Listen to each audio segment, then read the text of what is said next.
देखिए एक महत्वपूर्ण प्रश्न सभी चैप्टर की चर्चा होगी और इंटरमीडिएट में तो है ही, 10th में भी है। 10th में एक प्रश्न आएगा ही आएगा 100%। इसमें एक प्रश्न आता ही आता है, यहाँ से बड़ा प्रश्न संक्रमण तत्व। या तो ये प्रश्न आता है संक्रमण तत्वों से, या फिर आता है इसी में दूसरा जो प्रश्न आने वाले जो पॉइंट हो सकते हैं वो हो सकते हैं लेंथेनाइड व एंथेनाइड श्रेणी। लेंथेनाइड एंथेनाइड श्रेणी, इसके बारे में पूछ सकता है। पहले इन तत्वों को समझाने की कोशिश करूंगा और आज जिन पॉइंटों की चर्चा करनी है इसमें से तो वो क्या है, संक्रमण इलेक्ट्रॉनिक विन्यास का फॉर्मूला क्या है, ये रंगीन कैसे होते हैं, रंगीन होते हैं या रंगहीन होते हैं, इनमें अंतर कैसे है, युग्मित कैसे होता है, अयुग्मित क्या होता है, अनुचुंबकीय किनको कहेंगे, प्रतिचुंबकीय किनको कहेंगे, चुंबकीय आघूर्ण क्या है, इलेक्ट्रॉनिक विन्यास भरने का तरीका क्या है ना। और प्रथम श्रेणी यानी कि 3D में कौन कितने से कितने तक वाले तत्व आते हैं, इन सारे प्रश्नों की हम चर्चा करेंगे। तो देखिए, संक्रमण तत्वों को समझना है, ये अपने उच्च ऊर्जा स्तरों को बताते हैं। जैसे कि आपको 7 आवर्तों में बांटा गया है तत्वों को, यानी 120 तत्वों में से 91 तत्व धातु है, 20 अधातु है और 7 उपधातु है।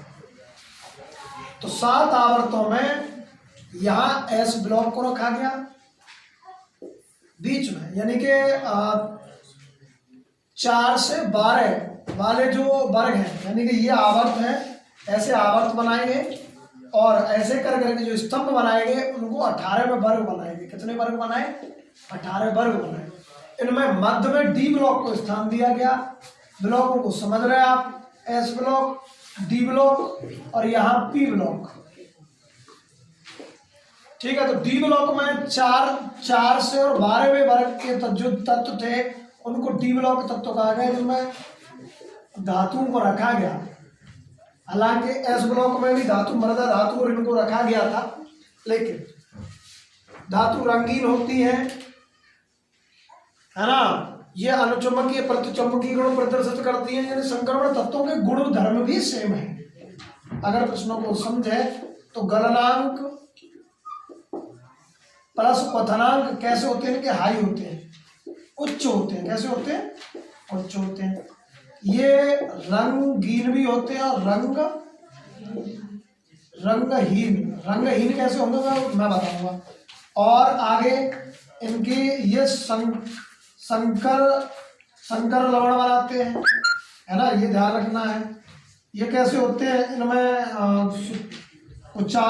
सुचालकता का गुण पाया जाता है, ठीक है। ये आपको पॉइंट समझ लेने हैं, इसी में इनके गुण धर्म के बारे में बात हो। तो मैं कहता भी हूँ, हमेशा एक बात बताता हूँ कि जब आपको संक्रमण तत्व या धातु अधातुओं के बारे में पूछा जाए, या ये आवर्त सारणी, क्लास 10th में बोलते हैं आवर्त सारणी, इसके बारे में पूछा जाए तो इन पॉइंट्सों को आप चर्चा करें।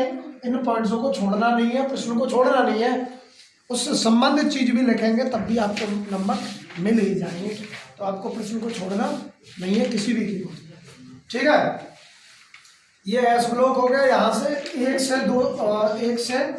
2 तक है एस ब्लॉक हो गया। 3 से या 4 से?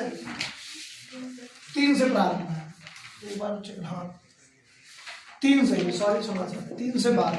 और यहाँ पी ब्लॉक जो है वो चलता है 13 से 18 तक, है ना। आपके सिलेबस में क्लास 12th में 15वें वर्ग के तो नाइट्रोजन परिवार, जिसमें नाइट्रिक अम्ल विशेष इम्पोर्टेंट है, और अमोनिया।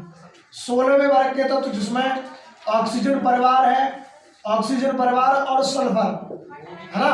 सल्फर में सल्फ्यूरिक अम्ल इम्पोर्टेंट है, इसमें ओजोन के बारे में। 17वें वर्ग के तो इसमें हैलोजनों को रखा गया है, ClBrI। अब मेरी बातों को रिकॉर्ड करें, समझें अच्छे से। 18वें वर्ग के तत्व इसमें रखा गया है किसको? शून्य अभिक्रिया वाले, यानी हीलियम और जो अक्रिय गैस, नोबल गैस, इनको रखा गया 18वें वर्ग के तत्व। लेकिन आज का पॉइंट है संक्रमण तत्व वाला। तो केवल एक एक पॉइंट को हम कई कई प्रकार से करने की कोशिश करेंगे। तो बीच में जो मध्य में स्थान दिया गया 3 से 4 में वर्ग के तत्वों में उन्हें डी ब्लॉक को स्थान दिया गया। इन्हीं को संक्रमण तत्व कहा जाता है। इनको क्या कहा जाता है? संक्रमण तत्व, है ना। इनकी अगर ऊर्जा स्तर की बात करें तो ये उच्च ऊर्जा स्तरों की बात करते हैं। यही तत्व जो होते हैं संक्रमण तत्व कहलाते हैं। ठीक है, अब इनको समझने की कोशिश करें। तो मैं आज अपना पहला पॉइंट कराऊंगा संक्रमण इलेक्ट्रॉनिक विन्यास का जो सूत्र है वो कैसे करते हैं। उससे पहले मैं तुम्हें बता देना चाहता हूं कि जिन तत्वों के परमाणु क्रमांक, परमाणु भार नहीं, क्योंकि मोजुले की आधुनिक आवर्त सारणी में परमाणु क्रमांक को वरीयता दी गई है। ठीक है, तो जिन तत्वों के परमाणु क्रमांक 21 से और 30 तक की बात आती है ना, तो 21 से 30 वाले 3D में आते हैं। किसमें आते हैं? 3D में। और 39 से 48 तक 4D में। अब 3D की बात करें, आपने पढ़ा होगा, क्या क्या पढ़ा है? लोहा पढ़ा है, कोबाल्ट पढ़ा है, निकल पढ़ा है, जिंक पढ़ा है, ये आ जाता है इसमें देखिए कैडमियम और पोटेशियम इसमें आ जाता है 4D में। 5D में तुम्हारा क्या आ जाता है? गोल्ड और HD आ जाता है, पारा टाइप ये आ जाते हैं। ठीक है, 6D में और भी 89, 104 से लेके 112 तक के तत्व आते हैं। ठीक है, अब मैं एक ही प्रश्न लूंगा, एक प्रश्न से तुम्हें सारी चीजों को समझाने की कोशिश करूंगा। मेरे 12th वाले बहन भाइयों, आपके सिलेबस में लड़कियां आदत नहीं छोड़ेंगी, तो आपके सिलेबस में संक्रमण तत्व से एक प्रश्न आता है, निश्चित आता है। ठीक है, तो मैं उनको यही डिटेल्स करने की कोशिश करूंगा। तो आप संबंधित चीज़ों को जरूर लेके आए, प्रश्न छोड़े नहीं। ठीक है, और जिन जिन तक वीडियो पहुंच रही है वो बढ़िया बात है, नहीं देख पा रहे तब भी बढ़िया बात है ना। क्योंकि ये जो यूट्यूब है, बड़ी अच्छी बात है कि इसमें चीज़ें रिकॉर्ड्स रहती हैं, है ना। और समस्या सबके पास है, उनका कोई अंत नहीं होता। व्यक्ति का अंत हो जाता है, लेकिन समस्याओं को कभी अंत नहीं होता। अब समस्या क्या करें? तो देखा करो वीडियोस, पढ़ा करो आराम से, है ना। तो हमेशा मेरे जो क्लास वाले बच्चे, हम रहे ना रहे, लेकिन वीडियोस तो रहेंगी ना। बहुत धन्यवाद आप सबको। चलते हैं। अब जैसे इसका सूत्र है, आ रहा हूँ संक्रमण इलेक्ट्रॉन विन्यास के बारे में पॉइंट्स हैं। सो आपसे विशेष प्रार्थना है, ये भिन्न भिन्न प्रकार की लड़कियां, चल मांगे क्या मांगे? वीडियोस मांगे। चलो तो देखिए, आ जाइए। इलेक्ट्रॉनिक विन्यास, मैं केवल एक प्रश्न लूंगा और एक प्रश्न से तकरीबन मैं आपके 3 या 4 प्रश्नों को कराने की कोशिश करूंगा। बोलो हाँ या ना जल्दी से। अबे बोल दो, मुंह से ही बोल दो। हाँ बोल दो, हाँ जी। चल, इलेक्ट्रॉनिक विन्यास का फॉर्मूला है, क्या फॉर्मूला है?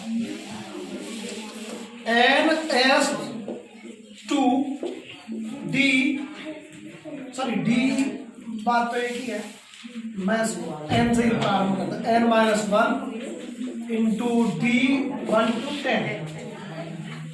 ये लड़कियों तुम्हें क्या हो गया है? हमारा बिल्कुल भी डर नहीं है तुम्हें, बता रहे हैं हम तुम्हें। नेक्स्ट,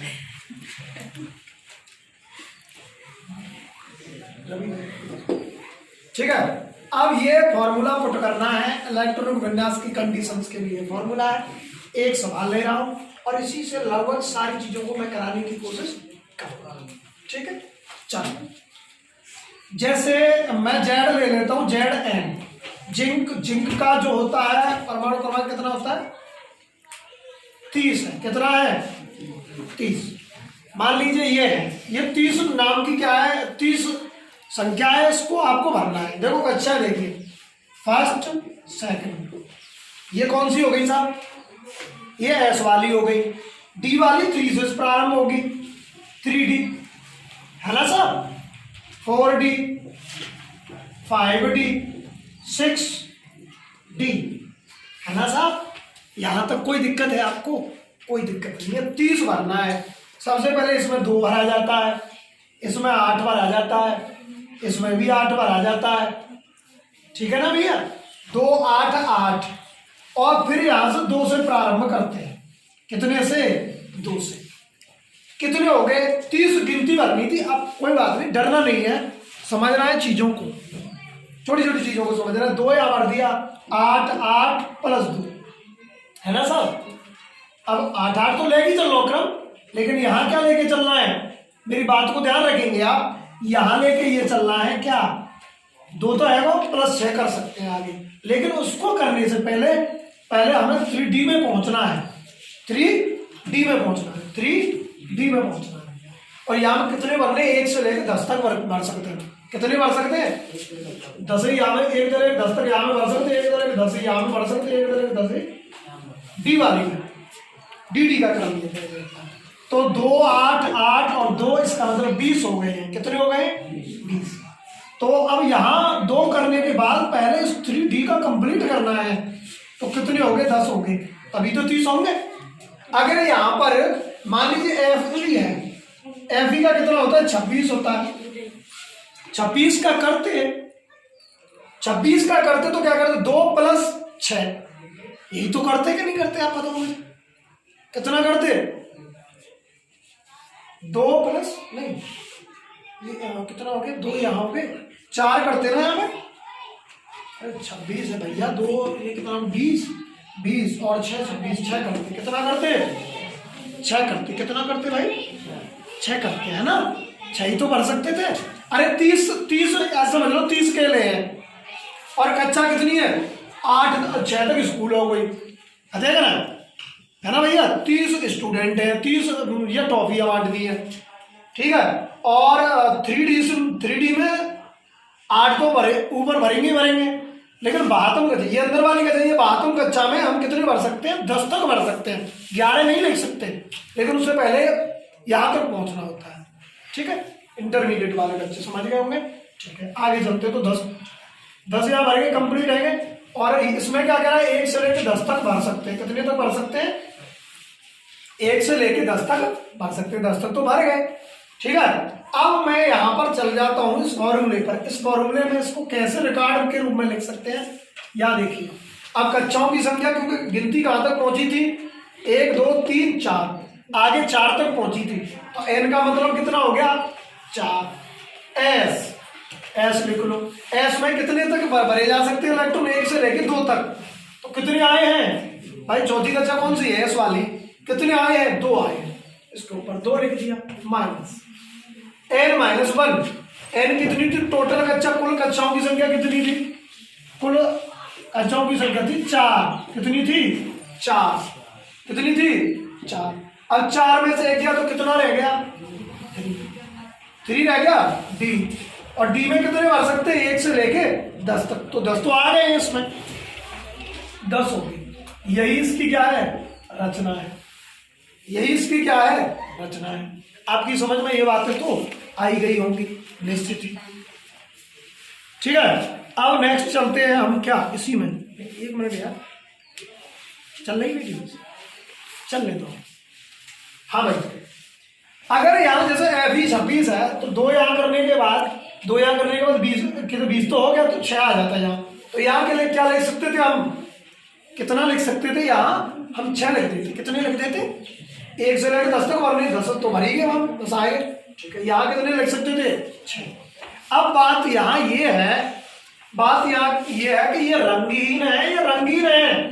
ध्यान रखना मेरे प्रिय बच्चों, जब कक्षा 1 से लेकर 10 तक पूरे भर जाए तो वो रंगहीन हो जाता है। क्या हो जाता है? रंगहीन। अगर इसी में पूछता कि ZN रंगीन है या रंगहीन है, तो आप क्या कर सकते थे? रंगहीन है। क्यों? क्योंकि इसकी बाहतम कक्षा पूरी भरी जा चुकी है, ठीक है। इसकी बाहतम कक्षा पूरी भरी जा चुकी है। अगर इसमें इलेक्ट्रॉन कम रहते, मान लीजिए FE है, FE रंगीन है, रंगहीन नहीं है। FE कैसी है? रंगीन है। और ZN कैसी है? रंगहीन है, बगैर रंग की है, क्योंकि उसकी बातम कक्षा में पूरे इलेक्ट्रॉन नहीं भरे गए, 4 की कमी रह गई, 6 इलेक्ट्रॉन भरे जा सकते थे। ठीक है, ये पॉइंट हो गया। ये इलेक्ट्रॉनिक विन्यास मैंने भरने का तरीका बता दिया। ये उसका अगले पॉइंट पर युग्मित अयुग्मित प्रतिचुंबकीय अनुचुंबकीय, इसको आप देख लेंगे। इससे पहले मैं इसको पॉज कर दीजिए, इसे मिटा दीजिए। अब देखिए, अब अगले पॉइंट पर आते हैं हम। चुंबकीय प्रतिचुंबकीय युग्मित अयुग्मित, इन पॉइंट्सों को देख लें। ठीक है, इन पॉइंट्सों को अगर हम देखते हैं, ठीक है, अनुचुंबकीय प्रतिचुंबकीय में, तो इसको करने के लिए आपको क्या बॉक्स बनाने पड़ते हैं? 5 बॉक्स बनाने पड़ते हैं। 1 2 3 4 5 बॉक्स बनाने पड़ते हैं। ठीक है, जैसे एक जेड है ना, मैं एक ही उदाहरण ले रहा हूं। जेड एन और एफ ई। जेड एन की बात हम कक्षा में अभी मैंने बताया था तुम्हें, कितने इलेक्ट्रॉन भरे गए हैं? कितने भरे गए हैं? 10 भरे गए हैं। कितने भरे गए हैं? अरे 2 8 8 2 + 10, तो किसका कितना होता है? 30 होता है। तो बातम कक्षा में देखना, ये डी वाली कक्षा में कितने इलेक्ट्रॉन भरे गए हैं? पूरे 10 भरे गए हैं। कितने भरे गए हैं? 10 भरे गए। तो देखिए, इसमें 5 बॉक्स बनाने हैं और पूरे भरे जाए। 5 में एक इधर बॉक्स, एक इधर डंडा खींच देना है ऐसे, और एक इधर खींच देना है। 2 2 दूनी 4,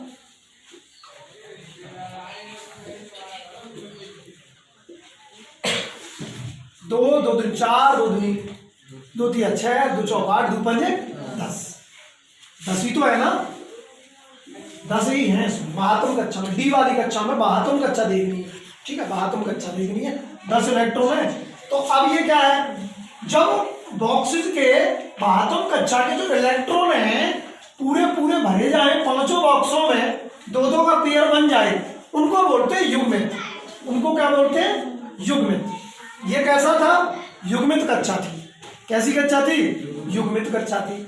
ठीक है, और अगर गुण की बात करें, कौन सा गुण है? ध्यान रखना, युग्मित कक्षा में प्रतिचुंबकीय गुण होता है। कितना क्या होता है? प्रतिचुंबकीय गुण होता है। कौन सा गुण होता है? प्रतिचुंबकीय गुण होता है। ठीक है, अब मैं एफई की बात कर लेता हूं। एफई के बातम कक्षा में कितने इलेक्ट्रॉन है? क्योंकि इसका होता है 26। तो बातम कक्षा में 2 8 8 20, 20 और 6, इसको लिख देता हूं 2 8 8 8 2, और यहां कितना हो गया? 26, है ना। तो बातम कक्षा में 6 इलेक्ट्रॉन तो है। कितने हैं? 6। और मुझे बॉक्स कितने बनाने हैं? मुझे बॉक्स बनाने हैं कितने? मुझे बॉक्स बनाने हैं 5 बॉक्स बनाने हैं। इसको मिटा देता हूं, चलो इसी के नीचे बना देता हूँ भैया।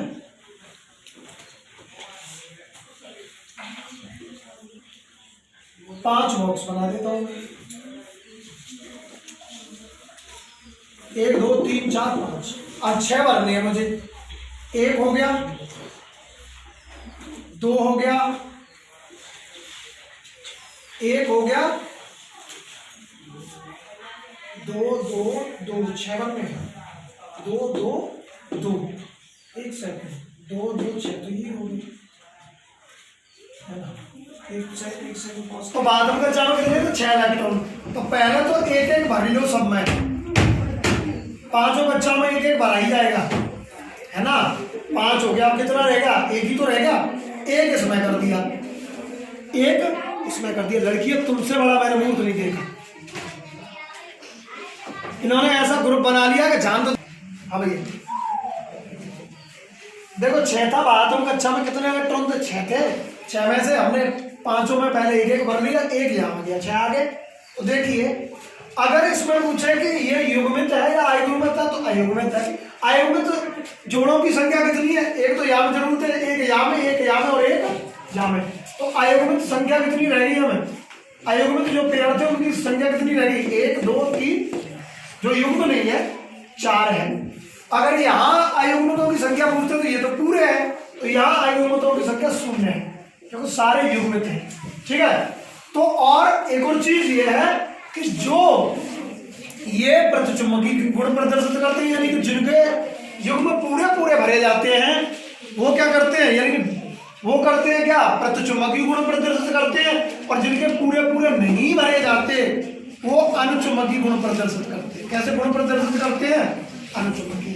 आपकी बात समझ में आ गई होगी। इलेक्ट्रॉनिक विन्यास का सूत्र बता दिया, कैसे भरते हैं वो बता दिया, रंगीन होते हैं वो भी बता दिया मैंने, है ना। जो प्रतिचुंबकीय होते हैं वो कैसे होते हैं, रंगीन होते हैं, क्योंकि उनकी कक्षा पूरी पूरी भरी जाती है।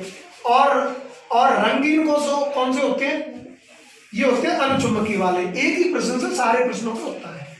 अनुचुंबकीय कौन होता है, जो जिनके पूरे पूरे पेयर नहीं भरे जाते 5 बॉक्सों में। प्रतिचुंबकीय कौन होता है, जिनके पूरे पूरे पेयर भरे जाते हैं, पेयर पूरे भरे जाने पर युग्मित हो जाते हैं। और अयुग्मित कौन से हो जाते हैं, जिनके पेयर नहीं भरे जाते।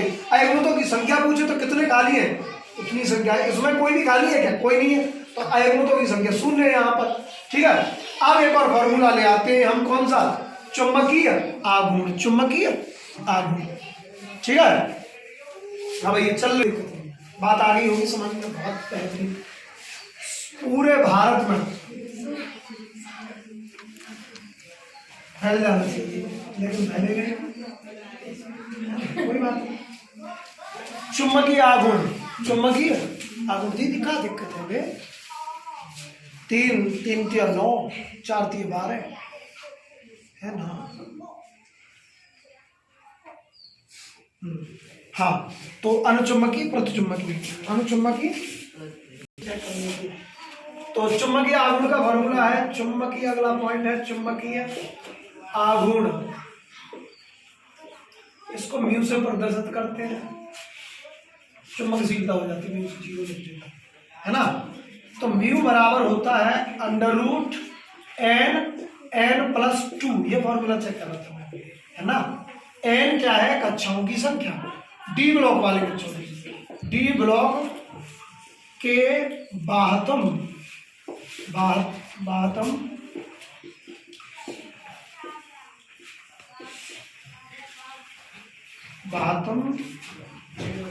कक्षाओं की संख्या। अब देखिए, मैं एक ही उदाहरण ले रहा हूं, आप अलग अलग अपना याद करें। ZN में आप देख रहे थे कि ZN कहां तक पहुंच रहा था, 3D तक पहुंच रहा था। कहां तक पहुंच रहा था, अरे डी के तीसरी कक्षा में कंप्लीट है ना, मैंने अभी बता रहा हूँ। 1 2 3 +2 और +10, ठीक है।